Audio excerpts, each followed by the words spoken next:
오늘 하나님께서 주신 말씀 우리 같이 보겠습니다. 하나님 주신 말씀 시편 말씀인데 그리 길지 않기 때문에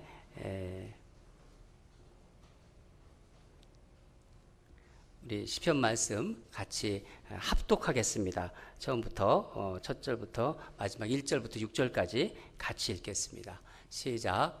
할렐루야. 그의 성소에서 하나님을 찬양하며 그의 권능의 궁창에서 그를 찬양할지어다. 그의 능하신 행동을 찬양하며 그의 지극히 위대하심을 따라 찬양할지어다. 나팔소리로 찬양하며 비파와 수금으로 찬양할지어다. 소고치며 춤추며 찬양하며 현악과 퉁소로 찬양할지어다. 큰 소리 나는 제금으로 찬양하며 높은 소리 나는 제금으로 찬양할지어다. 호흡이 있는 자마다 여호와를 찬양할지어다. 할렐루야. 아멘. 네.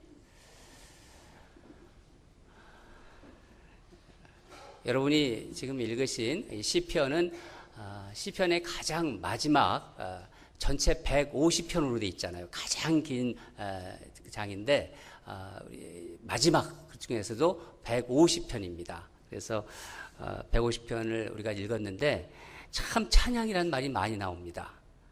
한번 이렇게 세워보신 분 있으세요? 전에 시편을 읽으면서 이 마지막에는 이제 시편 150편에 찬양이라는 말이 참 많이 나오는데 몇 번이나 나오나 한번 세우신 분 있으면 얘기해 보시죠. 11번이 나옵니다. 11번. 제가 한번 저도 세어봤는데 성소에서 찬양이라는 말이 나오죠. 또 궁창에서 찬양, 능하신 행동을 찬양한다. 위대하심을 찬양, 나팔소리로 찬양, 또 비파와 수금으로 찬양, 소고치며 찬양, 현악과 퉁소로 찬양, 큰 소리 제금으로 찬양, 높은 소리 제금으로 찬양, 호흡이 있는 자마다 찬양. 이렇게 해서 11번이 나옵니다. 1절은 또 할렐루야로 시작해서 마지막 6절도 할렐루야로 끝나요. 그러면 이 할렐루야의 의미는 여호와를 찬양하라 하는 의미잖아요. 그럼 더합 찬양으로 이 시편 150편은 다 도배를 하고 있는 거예요. 그런 생각이 들었습니다. 시편 146편부터 150편은 신학자들이 할렐루야 시편이라고 이렇게 부르고 있습니다. 그리고 제가 주석을 좀 참고했는데 박윤선 박사님은 이 150편을 할렐루야 시편으로 할렐루야의 정정이다. 정점, 절정이라고 하죠. 절정. 이렇게 그렇게 표현하고 있습니다.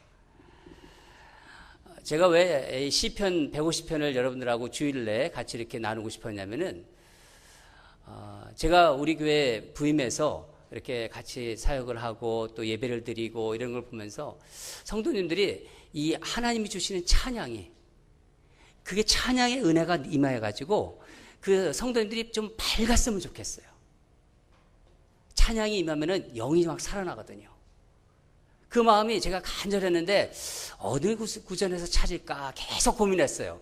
근데 결국 시편 150편을 제가 봤습니다. 그래서 150편이구나. 이거를 가지고 우리 사랑하는 성도님들과 나눠야겠다.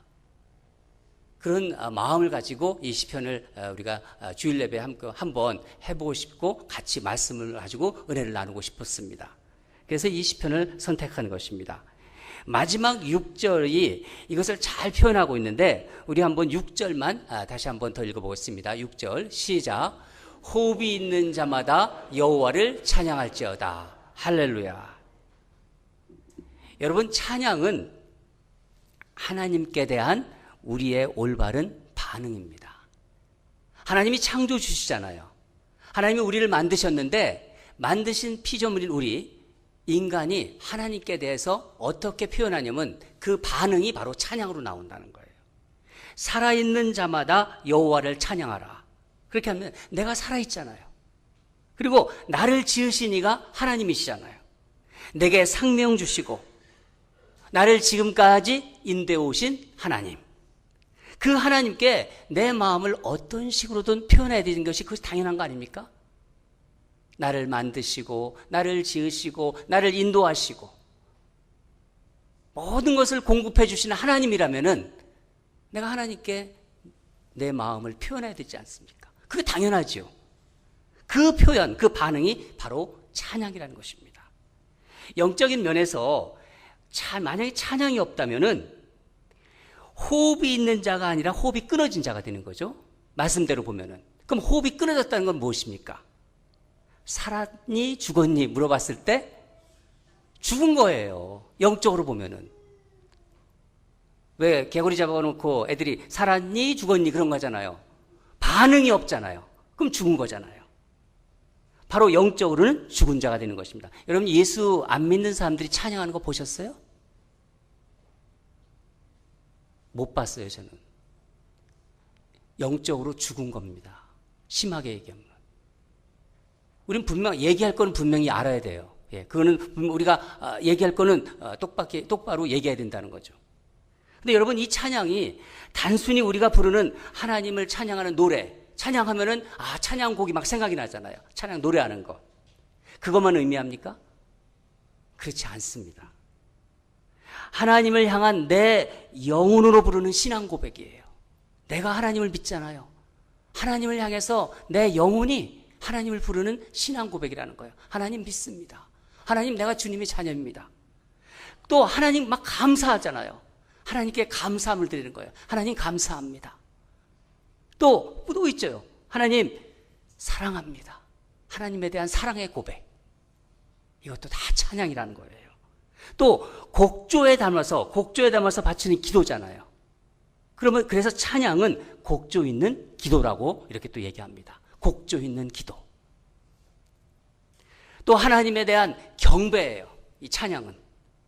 한마디로 우리의 삶, 신앙이라면은 내 삶의 양식이고 삶의 표현이고 삶의 패턴이 바로 이 찬양이라는 거예요. 그러니까 이 찬양이 내가 기분이 좋으면은 찬양이 계속 잘 나오죠? 또 그렇다고 해서 찬양 부르고 또 기분이 좀 안 좋고 우울하다고 그래가지고 찬양을 안 하고 찬양하지 않는다면은 그런 것은 있을 수 없는 거죠. 그런 거와 상관이 없다는 거죠. 호흡이 있는 자마다 여호와를 찬양할지어다. 숨이 붙어 있는 자, 생명이 있는 자마다 여호와를 찬양할지어다. 그렇다면 어디서 할 것이며 또 언제 어떻게 누구와 할 것인가를 우리가 좀 알아보는 게 좋겠습니다. 말씀을 우리 보면서 우리가 좀 알아보겠습니다. 첫째, 찬양은 어디서 하는지 1절에 잘 나와 있습니다. 우리 1절을 함께 읽겠습니다. 시작. 할렐루야. 그의 성소에서 하나님을 찬양하며 그의 권능의 궁창에서 그를 찬양할지어다. 성소, 여기서 성소라고 얘기하는 것은 예루살렘 성전을 말합니다. 오늘날로 하면은 바로 예배당을 말하죠. 예배당. 성소는 하나님이 그 임재를 상징합니다. 하나님께서 이스라엘 백성 중에 당신이 거하심을 이렇게 나타내기 위해서 출애굽을 애굽에서 이스라엘 백성들을 출애굽시키셨잖아요. 광야로 일단 집어넣었잖아요. 이 광야에서 하나님이 나타나심을 어디서 보여주셨죠? 성막에서 보여주셨습니다. 그렇죠? 성막에서.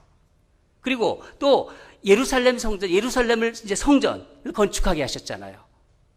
예루살렘 성전에 건축하셨습니다.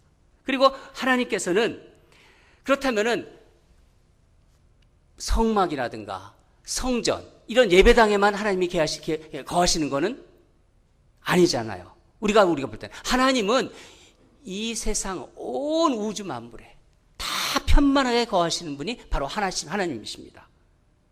하나님이 쳐서는 세상 모든 곳이라는 것이죠. 그럼 왜 하나님께서 성전을 지으라고 얘기했나요? 솔로몬한테, 다윗한테. 하나님은 이 세상 온 우주에 하나님이 처소인데 왜 성전을 지으라고 했었을까요? 우리 인간을 위해서, 우리를 위해서. 우리 인간에게 여호와 하나님의 임재, 하나님이 너희와 함께 한다는 그것을 생생하게 체험시키고 그것을 경험시키려고 그것을 해주기 위해서 성전을 지으라고 한 거예요. 그래서 예배를 드리라고 한 거예요. 성전은 하나의 상징적인 장소예요. 그냥. 그러니까 성전을 위해서 대단하게 뭐를 하고 별로 그거 하나님 원하지 않으세요. 하나님은 온 우주에 거하시기 때문에 단지 성전을 통해서 내가 너와 함께 한다는 걸 상징을 보여주시기 위해서 예배당을 만들라고 한 거예요. 그러니까 예배는 집에서도 드릴 수 있고, 뭐, 교회뿐만 아니라 가정, 어디서, 뭐, 회사에서 드릴 수도 있고. 여러분, 하나님이 처소는 온 세계에 장소라는 것을 우리가 알아야 합니다. 그러면 여기서 또 권능의 궁창이라 이런 말이 나오죠. 권능의 궁창은 어디를 말하는 겁니까? 하늘을 말하며 천국을 얘기하는 거예요. 권능의 궁창은. 한마디로 이 말씀은 호흡이 있는 자, 생명이 붙어 있는 자, 살아있는 자들은 하늘과 땅 어디에서든지 하나님을 찬양해야 된다 하는 말씀입니다. 아까도 말씀드렸지만 교회뿐만 아니라 가정, 내가 일하는 직장, 일터에서 하나님을 찬양해야 된다는 것입니다. 더욱이 이 땅에 사는 동안뿐만 아니라 우리가 하나님 나라 갈 때까지, 천국에 갈 때까지 하나님을 찬양하죠. 그렇지만은 천국에 가서도 영원토록 하나님을 찬양할 것입니다. 몇 사람이 얼굴이 찡그러지셨어요. 여기서도 찬양하기 힘든데 천국까지 가서 영원히 찬양하라. 여러분 싫으세요? 천국 가서 이렇게 찬양하는 거? 생각해 보셨어요? 나도 한두 곡만 찬양하면 그만인데 영원히 천국에 가서 찬양한다. 그래도요, 여러분, 여기서 만약에 내가 찬양이 익숙하지 않은 분들은 마음을 단단히 고쳐 모시고 오늘 딱 몸을 고쳐 드시고 찬양을 연습하세요. 찬양을 할 때도 손을 들고 찬양하세요.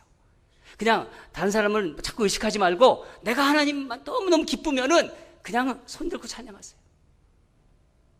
하나님이 그걸 기뻐하세요. 여기서부터 찬양을 연습하는 거예요. 그 기쁨이 천국까지 이어지는 거예요. 왜냐하면 천국에서 영원히 찬양한다고 했거든요. 자꾸 찡그리지 마시고. 우리 마음을 딱 고쳐 먹어요. 우리 연세 드신 분들도 무슨 뭐 그냥 입만 빠끔빠끔 이렇게 하지 마시고 마음을 탁 여시고 손도 쫙 펴시고, 이따가 제가 한번 보겠습니다. 얼마나 이렇게 저한테 보여주지 마시고 하나님한테 보여주세요. 하나님한테. 제가 작년에 프랑스의 떼제 공동체라는 데를 꼭 공동체를 좀 탐방하기 위해서 갔었어요. 몇 군데를 갔는데 그 떼제 공동체는 남부 프랑스에 있는데 이 유럽이 기독교가 막 사그러졌다고 그랬잖아요. 술집으로 변하고. 근데 거기 가서 제가 놀랐어요. 그 공동체, 마을 전체가 다 공동체예요. 근데 거기에 세계 각국에서 사람들이 와요. 근데 거기 예배가 얼마나 아름다운지 시편을 가지고 계속 찬양을 하는데 전체 회중이 다 소프라노, 알토, 테너, 베이스 다 이렇게 성가대가 나와 있지 않아요. 거기서 다 하는데 그 음악이 사람들이 찬양을 하면서 제가 독일에서 온 사람, 프랑스에서 온 사람, 한국에서 온 사람, 온 세계 각국 사람들이 있는데 예배를 드리는데 막 천사들 같더라고요. 제가 그런 예배를 처음 경험했어요. 제가 이 말씀을 준비하면서 우리 인랜드 온누리교회도 그렇게 될 것이다. 찬양이 너무너무 아름다운 거예요. 얼굴들이 다 천사 같아요. 하나님의 임재를 경험하니까. 하나님이 그 사람에게 딱 맞는 말씀을 주시는 거예요. 그 찬양하면서 영이 살아나니까 사람들이 얼굴이 밝아지는 거예요. 우울한 게 다 떨어져 가고 이게 진짜 예배구나. 제가 거기서 소망을 가졌습니다. 우리도 이런 예배를 드리고 싶다. 나 인랜드 온누리교회 성도들 생각하면서, 그래서 이 말씀이 이 떼제 공동체에서 유럽은 다 기독교가 지금 어떻게 되고 있다 이렇게 얘기하지만은 그래도 하나님께서는 공동체를 통해서 하나님이 사람들을 모으시고 살아내시더라고요. 얼마나 감사한지 몰랐습니다. 근데 그 찬양이 너무너무 좋았고 천사들이 찬양 같고 기쁨에 넘치는 찬양. 나이가 드신 분들이든 나이가 좀 어린이들 간에, 한국에서 온 사람들도 만났는데 조그만 부산에서 온 그 교회인데 장로님들하고 목사님이 보내줬대요. 비행기표를 대면서. 저는 내년에 우리 젊은이들을 좀 보내려고 그래요. 우리 교회 젊은이들이 있으면은 그 떼제 공동체를 보내려고 그래요. 거기 가서 공동체 훈련을 받게끔. 한 달만 받고 와도 너무너무 그 삶이 바뀌어질 거예요. 두 번째로 찬양해야 하는데 무엇을 찬양해야 합니까? 2절을 같이 한번 읽겠습니다. 2절을 시작. 그의 능하신 행동을 찬양하며 그의 지극히 위대하심을 따라 찬양할지라. 세상을 창조하시고 우리를 구속하시고 스스로 계시는 하나님은 자존하신다고 하셨거든요. 스스로 존재하신 하나님. 그 자존하시는 분임을 찬양하는 거예요. 여러분, 우리의 존재의 근원은 우리 하나님 아버지세요. 내가 아니라 하나님 아버지가 나의 존재의 근원이라는 거예요. 그 하나님 아버지를 내 하나님 아버지가 어떤 하나님 아버지를 찬양하는 거예요. 우리 하나님은 이런 분이시다. 왜 어린아이들이 우리 아빠는 이런 사람이라고 막 자랑하잖아요. 마치 그런 것처럼 우리 하나님 아버지는 무엇이든지 할 수 있는 걸 다 하실 수 있는 분이다. 전능하신 분이다. 여기도 계시고 어디도 계시고 모든 데 계시는 무소부재의 영원하신 분이다. 한 번만 계시는 게 아니라 영원히 우리에게 계시고, 내가 직장에서 일을 하든 내가 집에서 무엇을 하든 이곳에서 예배를 드리든 하나님은 나와 함께 하신다. 영원하신 하나님, 무소부재하신 하나님, 그 하나님을 찬양하는 거예요. 나한테 어떻게 하셨는지, 지금까지 내가 예수 믿고 나를 인도하시고 때에 따라서 공급하시고 이런 어떤 모든 것이 내게 기억이 되잖아요. 그것을 찬양하는 겁니다. 또 앞으로도 하실 일, 내가 예수 믿고 있잖아요. 나를 천국으로 인도하실 하나님, 그 하나님을 찬양하는 겁니다. 여러분, 저나 여러분의 삶을 돌아보면은요, 얼마나 하나님께서 우리에게 행하신 일이 얼마나 많으세요. 이민 와서 이 일하고 저 일 하면서 하나님께서 내가 그때 알지도 못했는데 이 사람을 만나게 해주시고 또 이 비즈니스를 하게 하시고 애들을 이렇게 키워주시고, 그러면서 이게 내가 한 게 아니다 이런 생각 들지 않습니까? 하나님을 찬양하고, 그런 하나님을 찬양하지 않을 수가 없어요. 그렇지 않습니까? 내가 하나님의 자녀라면은. 그렇죠? 저는 그렇습니다. 저는 말씀을 준비하면서 얼마나 하나님이 막 찬양하고 싶은지 새벽에 혼자 부흥회를 했습니다. 여러분들도 그러실 겁니다. 세 번째로 어떻게 찬양하라고 그랬습니까? 어떻게? 3절에서 5절을 함께 읽겠습니다. 시작. 나팔소리로 찬양하며 비파와 수금으로 찬양할지라. 소고치며 춤추어 찬양하며 현악과 퉁소로 찬양할지어다. 큰 소리 나는 재금으로 찬양하며 높은 소리 나는 재금으로 찬양할지다. 당시에 악기란 악기는 다 동원한 것 같아요. 목소리뿐만 아니라 온 몸으로 찬양한다는 거예요. 춤을 추면서. 단순히 악기에 필요한 것을 쭉 나열한 것이 아니라 찬양을 드리는 마음가짐과 그 자세를 지금 이야기하고 있는 것입니다. 여러분, 찬양은요, 기쁨으로 드려야 돼요. 기쁨으로. 여러 가지 악기의 이름을 부르면서 여호와를 찬양하라 이렇게 얘기하는 것은, 이 말은 진정한 기쁨이 넘치는 찬양임을 얘기해 주는 것입니다. 여러분, 나를 구원하신 이 세상의 많은 사람 중에서 하나님께서 나를 구원하셔요. 내가 지금 예수 믿고 있잖아요. 참 신기하잖아요. 내가 예수를 믿고 있고 나를 구원하신 그 하나님, 그 구원의 은혜를 기억할 때 그것을 내가 막 묵상하면은 내 마음속 깊은 곳에서 그 기쁨이 올라오지 않습니까? 그 조의가 세상의 어떤 어려움 같은 어떤 근심 이런 거 상관없이 그것을 생각하면은 마음 깊숙한 곳에서 그 기쁨이 올라가게끔 돼 있어요. 그렇지 않아요? 그 기쁨으로 찬양하라는 거예요. 하나님이 받으신다는 거죠. 다윗은요, 이 법궤를 시온산으로 이제 옮길 때 다윗이 기쁨에 주체할 수가 없었어요. 그래서 왕이었는데 법궤 앞에서 춤을 추기 시작했어요. 이 속옷이 보이는데 이 왕이 속옷이 얼마나 체면이 없는 일이에요. 채통이 무너지는 일인데 아랑곳하지 않고 찬양하면서 막 춤을 췄어요. 인간적인 체면 다 버리고 오직 기쁨으로 춤과 찬양으로 하나님께 올려드린 것입니다. 진정한 기쁨과 기쁨의 찬양은 하나님께서 기쁘게 받으십니다. 믿으시죠? 여러분, 우리의 모든 것으로 하나님을 표현하라고 했어요. 내가 가지고 싶은 것, 내가 가진 모든 걸 하나님께 자랑하고 표현하고, 이게 하나님의 찬양입니다. 오늘 우리가 이 찬양에 대한 말씀을 우리가 집중적으로 듣는데, 여러분의 인생에서 그동안 내가 찬양하지 못했어, 어디 가서도 그냥 나는 그냥 금붕어처럼 입만 조금 했는데 이제는 내가 이 말씀 듣고 나 이제 찬양할 거야. 하늘나라에 가서 영원히 찬양할 텐데 지금부터 연습해야지. 그런 마음 드세요? 드시죠? 예. 이따 볼 거예요. 예. 하나님이 보십니다.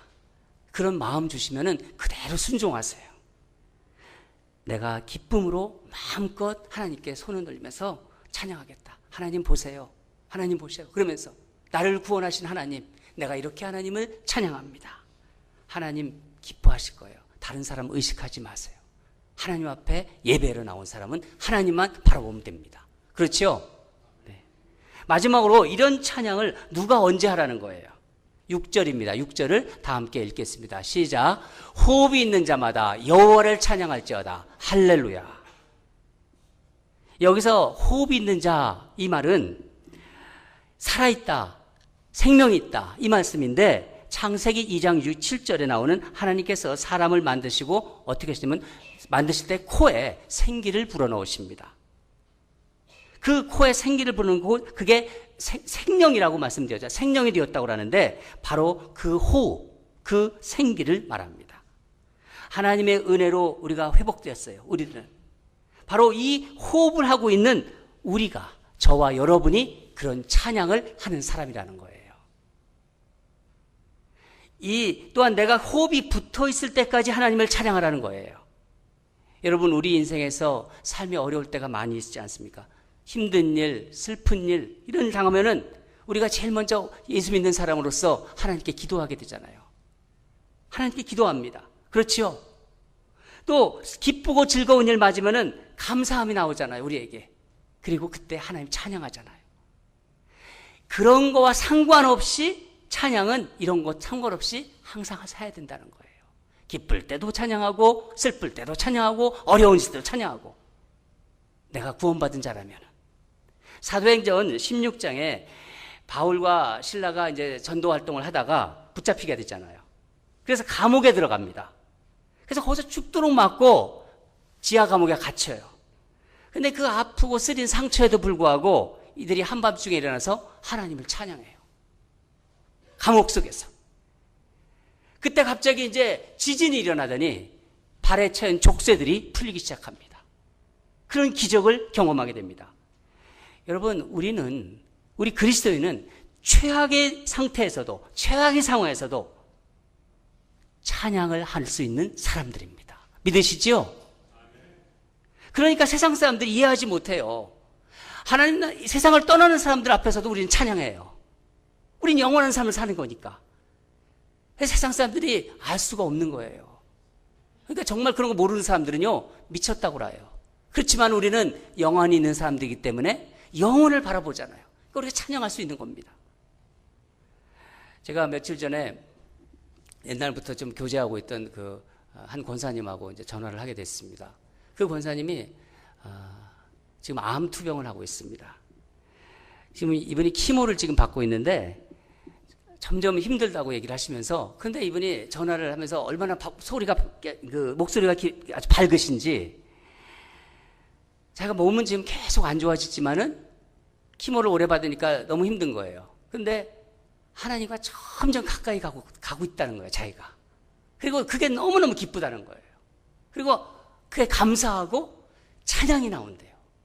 몸은 너무 안 좋고 피곤하고 자꾸 그런데 하나님께 감사함이 나오고 하나님 앞에 막 찬양하고 싶다는 거예요. 연세 드신 그 권사님인데. 얼마나 제가 듣기 좋든지, 이건 어떻게 이럴 수가 있는가, 세상을 살면서. 그냥 아프다고 막 이렇게 얘기 안 하시고 막 기쁘다는 거예요. 찬양하고 싶다는, 하나님께 너무 가까이 가는 게 자꾸 느껴진대요. 그게 너무 좋다는 거예요. 그게 살아있다는 거예요, 영이. 여러분, 우리가 바로 그런 사람들이에요. 여러분과 제가. 믿으시죠? 예. 하나님은 생기를 불어넣어 호흡하는 모든 피조물이 어느 곳에든지 하나님이 우리 하나님이신과 하나님이신 것을 이 피조물을 통해서 다 찬양받기를 원했어요. 특히 우리에게, 예수 믿는 자녀들에게. 마음을 다해서 할 수 있는 모든 방법으로 우리는 찬양할 수 있는 것입니다. 우리가 이럴 때 우리 자신도 어떻게 되냐면은 하나님의 영광이 돼요, 우리가. 그리고 우리 스스로가 또 하나님의 찬송으로 올려질 수가 있습니다. 우리 자신이. 오늘 우리는 이제 성찬식을 이제 하게 되는데, 성찬식을 하는데, 성찬식은 여러 가지 의미가 있습니다. 그 핵심은 뭐가 있냐면은, 내가 주님과의 관계, 여러 가지 세상과의 관계 속보다도 내가 주님과의 관계가 바르게 되어 있는가, 이것을 다시 한번 확인하는 시간입니다. 성찬을 통해서. 왜 저희 집도 이렇게 보면은 손잡이 같은 걸 제가 이렇게 보면은 오래 쓰다 보니까 자꾸 열고 가니까 이 나사가 헐렁헐렁해져요. 그러면 이게 덜렁덜렁하고 있더라고요. 그럼 다시 나사를 조여줘야 되잖아요. 어느 집도 가면은 오래 이제 그걸 쓰셨기 때문에 나사가 이렇게 덜렁덜렁한 그런 게 보입니다. 그러면은 다시 드라이버로 조여줘야 돼요.